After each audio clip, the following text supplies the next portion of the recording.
Bueno, se está diciendo mucho sobre las eventuales causas de este accidente del avión del Chapecoense. Hay muchas versiones que circulan, hay mucho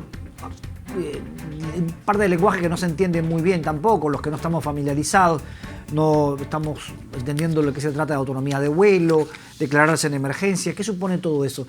Julián Palacín está aquí con nosotros, él es experto en Derecho Aeronáutico y además es el presidente de la Comisión Consultiva de Derecho Aeronáutico del Colegio de Abogados de Lima. Gracias por estar con nosotros, señor Palacín. Bienvenido. Buenos días, hermano.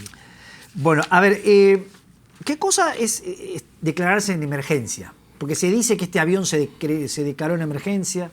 Se declara en emergencia el comandante de la aeronave cuando tiene problemas de seguridad en el descenso o en el aterrizaje que pueden originar un incidente o un accidente de aviación.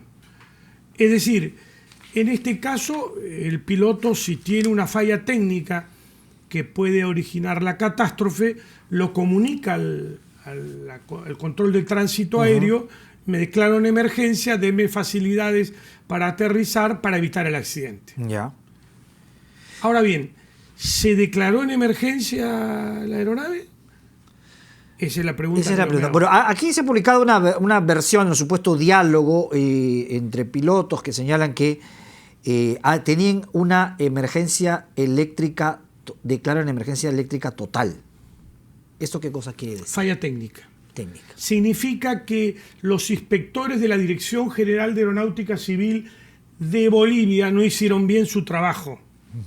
Porque si hay una falla eléctrica, quiere decir que las recomendaciones del fabricante no se han cumplido a cabalidad en cambiar partes, piezas y repuestos que se exigen de acuerdo a la vida útil de los componentes de la aeronave. Esto no es consecuencia de falta de combustible, ni de otro factor, ni nada de eso. Yo descarto el problema de combustible porque la autonomía de vuelo del BAE es más o menos 4.000 kilómetros y la distancia en ruta era 3.000 kilómetros.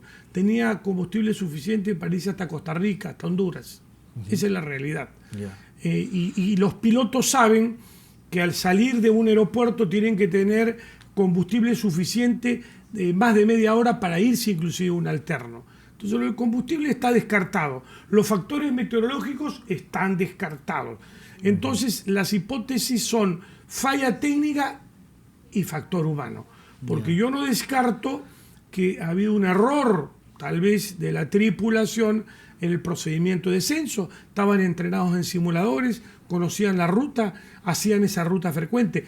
Es por eso que yo he sostenido que habría una grave responsabilidad de los dirigentes del club chapecoense, porque ellos pudieron haber tomado la ruta razonablemente directo en un vuelo regular de las aeronaves de servicio de transporte aéreo internacional que operan entre Sao Paulo y Bogotá todos los días con aeronaves Boeing, Airbus y Embraer. Ahora, lo que pasa es que toman esta decisión porque las escalas resultan ser agotadoras para un equipo de fútbol que tiene que jugar un partido importante. Entonces prefieren chartear aviones. Esa es una explicación. Sí, pero de Sao Paulo a Bogotá con traslado a Medellín es una sola escala. Acá han hecho Sao Paulo, Santa Cruz, yo supongo Medellín. O sea, y si usted lo ve en el mapa, no es la ruta razonablemente directa. No, claro que no, es decir, porque te vas al sur y luego vuelves a subir. Ahora,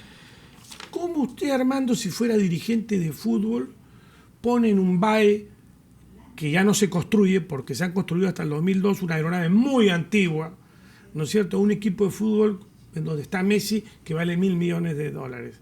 Es decir, yo creo que es una irresponsabilidad. Yo creo que los dirigentes de fútbol, antes de poner a su equipo en un avión, tienen que hacer una consulta, un estudio jurídico de Derecho Aéreo de Brasil. Oiga, deme las alternativas, récord de prevención de accidentes de aviación, de seguridad, ¿qué avión es mejor para transportar a mi gente? ¿Este avión por lo antiguo era peligroso o no necesariamente? Yo diría que era peligroso, pero es antiguo. Yeah. Y ya no se fabrica hace 14 años. Hay que ver los temas de los repuestos, ¿no? Y de los 300 aviones que se han fabricado, 75 son el RJ85. ¿Cuántos están parados en Europa? ¿Por qué están parados? ¿Por qué las líneas aéreas no prefieren estos aviones? ¿Por qué estos aviones son económicamente más costosos que un avión que lleva 2 turbinas. Todo eso hay que analizar, pero que no pase lo que sucedió en el accidente de Alianza Lima. Y acá nos ha dicho lo que yo voy a afirmar categóricamente. Los dirigentes de Alianza Lima también se equivocaron porque contrataron un vuelo ilegal, un vuelo que no tenía autorización de la Dirección General de Transporte Aéreo para transportar pasajeros civiles. El avión no estaba certificado, los pilotos no estaban certificados. Es decir, ocurre esto cuando se toman decisiones de ese tipo, equivocadas. claro.